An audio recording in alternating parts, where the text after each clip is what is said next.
Baik, selamat berjumpa kembali pada mata kuliah Data Science ya.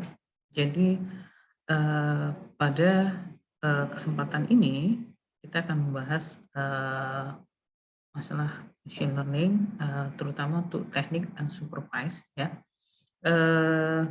Jadi ini lebih kurang outline kita pada hari ini. Jadi kita membahas masalah supervised learning ya. Jadi klasifikasi, kemudian bias, kemudian juga akan kita bahas algoritma untuk supervised learning ya, yang menggunakan NN dan juga algoritma yang menggunakan naive Bayes. Oke,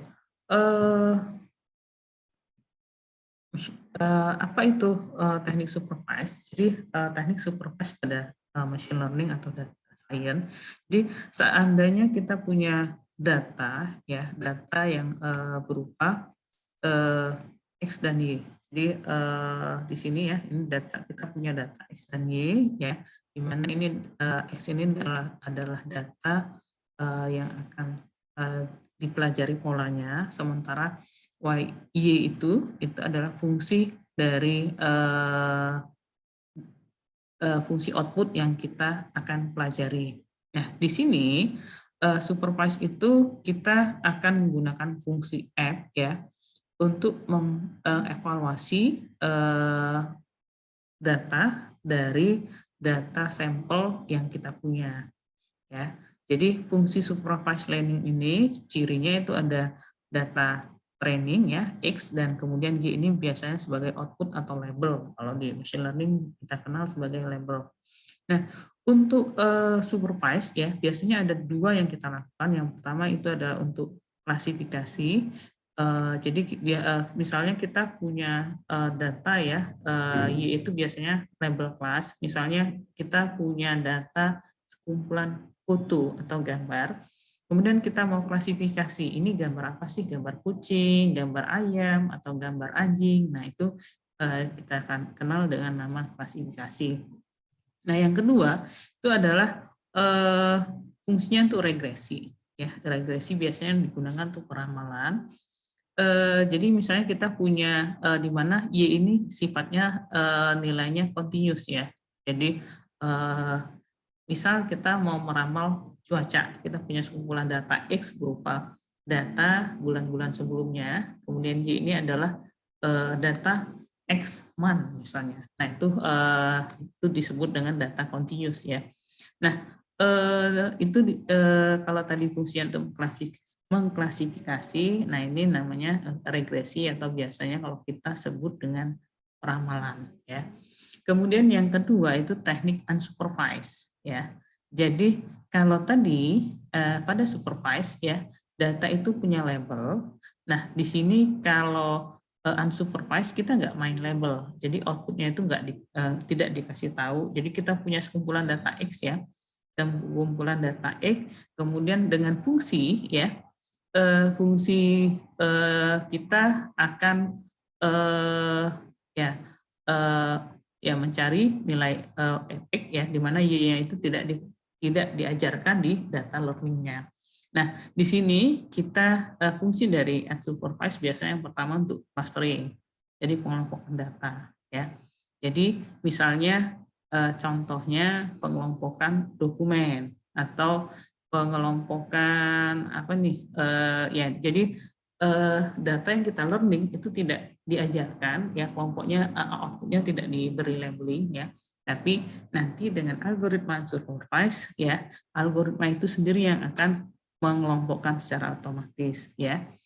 Nah jadi outputnya itu bisa berupa matrik continuous tadi bisa berupa matrik ya atau Kalman filtering atau algoritma jaringan saraf. Nah, itu antara lain yang untuk menggunakan machine learning unsupervised. Oke, nah ini yang saya katakan tadi, contoh supervised ya. Jadi kalau kita ingin mengelompokkan ya kucing, anjing, rumah, ya motor itu kita menggunakan sekumpulan gambar yang sudah dikelompokkan, yaitu maka kita namakan supervised. Oke, kemudian untuk yang regresi, ya regresi. Misalnya kita mau tahu kira-kira nilai dari restoran itu berapa sih, ya. Jadi kita menggunakan data regresi, ya. Atau bisa juga mengelompokkan email, spam atau bukan, atau kalian sentimen analisis itu juga termasuk supervise, ya. Atau mengenali misalnya apakah itu galaksi atau supernova, ya. Nah, kalau yang unsupervised, ini contohnya, misalnya kita punya sekumpulan tulisan tangan, ya. Nah, ini mau kita kelompokkan, ya, kelompokkan secara otomatis, ya. Dari tulisan tangan tadi, ya, kita bagi 10 kelas. Nah, maka algoritma unsupervised akan secara otomatis itu mengelompokkan sesuai kemiripan dari tulisan tangan. Oke, contoh lain juga misalnya kita ingin melihat, ya, trending topik 20 trending di Twitter, bisa juga kita gunakan algoritma unsupervised, ya. Atau bisa juga ini untuk pengenalan suara, ya, pengenalan suara. Jadi misalnya kita mengelompokkan action orang bicara, ya, apakah dia menggunakan action apa, itu bisa kita gunakan metode unsupervised. Nah, dari sisi tekniknya sendiri, supervised learning ini algoritmanya banyak sekali, ya. Nah, ini jadi orang mana yang paling sesuai untuk kasus, misal kalian ngerjain skripsi nih, kira-kira pakai metode apa? Nah, itu kalau saran saya sebaiknya kalian mengacu ke penelitian sebelumnya, ya. Jadi ini banyak sekali, ya. Jadi tolong baca jurnal, ya. Kalau kasusnya yang mirip dan kalian ini pakai algoritma apa sih? Nah, itu bisa kita gunakan. Jadi kalau contoh supervised learning ini ada KNN, naik bias, ya. Kalau untuk peramalan bisa linear regresi, ya. Atau ini klasifikasi juga bisa SVM, random forest, jaringan saraf dan lain-lain. Kemudian untuk metode unsupervised, ya, ini bisa pakai clustering, ya. Ini clustering macam-macam nih, ada Kamin, ya, ada ya macam-macam bisa kita baca, ya.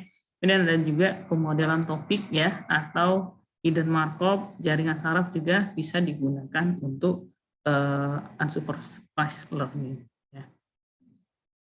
Oke, nah ini yang kita bahas nanti, ya. Jadi supervised learning, apa itu klasifikasi, apa itu regresi, kemudian bias, varian, KNN, dan night bias. Oke, nah dalam memprediksi, ya, jadi kadang-kadang sampel yang kita pakai itu kita menggunakan data yang sangat-sangat besar, ya. Nah, di sini kadang-kadang kita hanya mengambil sebagian dari data itu. Nah, kalau diolah itu datanya sangat besar, maka kita hanya ambil sebagian atau sampel, ya. Jadi dari data X dengan Y tadi, misalnya ini sekumpulan data tadi, ya, X, Y, ya. Jadi X ini adalah data fitur, ini yang di learning, Y itu adalah labelnya, itu untuk metode supervised. Jadi yang kita prediksi adalah kita mencari pola fungsi fx, ya, fx, sehingga nanti kita akan dapat prediksinya, ya. Jadi ini kita cari fungsi fx-nya ini. Jadi, pakai apa? Nah, inilah kita gunakan machine learning, ya. Jadi kalau kita pakai perhitungan biasa waktu SMA mungkin mencari persamaan dua buah garis misalnya, ya, itu rumusnya jelimet, ya. Nah, itu hanya dua buah garis atau dua titik. Nah, kalau dengan jutaan data, ya, dia akan ketemu sendiri fungsi fx ini.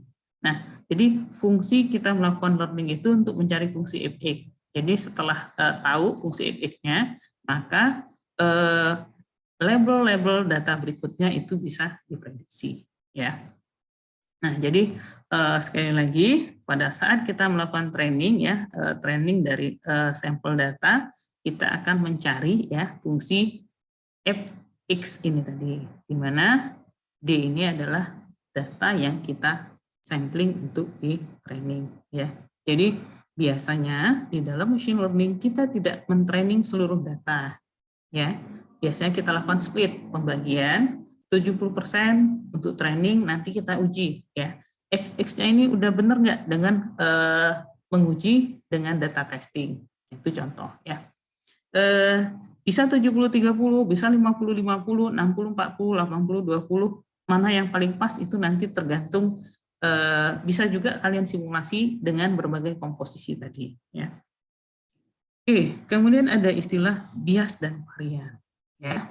Jadi seperti yang dikatakan tadi ya, data kita itu fungsinya akan mencari nilai efek atau persamaan efek dari dataset ya, dari dataset training ya. Nah, algoritmanya itu hampir rata-rata menggunakan pendekatan statistik ya untuk mencari fungsi x tadi. Nah, karenanya kalau sesuai dengan pendekatan statistik ini ada istilah bias dan varian ya. Oke, apa itu bias ya? Jadi misalnya kita melatih data ya dengan banyak training set ya, kemudian kita akan ketemu hasil prediksinya ya, di mana kita akan membandingkan antara nilai prediksi dengan nilai sebenarnya ya, atau misalnya gini, label yang kita prediksi dengan label yang sebenarnya. Nah, jadi bias itu adalah perbedaan ya, perbedaan antara prediksi dan nilai true atau nilai sebenarnya, itu disebut dengan bias ya. Jadi fungsi E untuk prediksi untuk bias ini ya, itu sangat tergantung dengan nilai ya, dengan data dan nilai X ya. Jadi nanti apakah hasil prediksi itu sama atau tidak. Nah, itu bias ya. Misal yang diprediksi itu adalah kucing ya, padahal aslinya itu monyet misalnya. Nah, itu bias ya. Tapi kalau seandainya bias, jadi itu bias itu perbedaan antara prediksi dengan nilai sebenarnya. Kemudian ada istilah juga varian ya. Varian, apa itu varian ya? Jadi sama, kita melatih fungsi dataset dengan fungsi FD ya, dengan banyak data yang kita sebut dengan training set atau data trainingnya, data latihnya, akan terjadi variasi ya antara perkiraan ya dengan rata-rata prediksi. Nah, jadi kalau ini bias itu dia satu ya, satu data prediksi dengan data label sebenarnya. Kalau varian ya, dia menghitung rata-rata prediksi dari estimate ya. Jadi dia menghitung selisih ya, selisih nilai nilai yang sebenarnya dengan rata-rata estimate. Nah, itu disebut dengan varian ya, variasi gitu ya. Oke. Nah, di dalam machine learning biasanya akan terjadi korelasi antara bias dan varian ya. Nah, itu kita kenal dengan istilah complexity model ya, di mana model yang kompleks yang memiliki banyak parameter ya. Parameter itu data X tadi itu punya banyak kolom ya. Nah, biasanya akan mempunyai nilai bias yang rendah, tapi variasinya itu tinggi. Karena kenapa? Parameternya banyak ya. Sebaliknya, model yang sederhana, model sederhana ini parameternya sedikit, jadi kolomnya itu sedikit.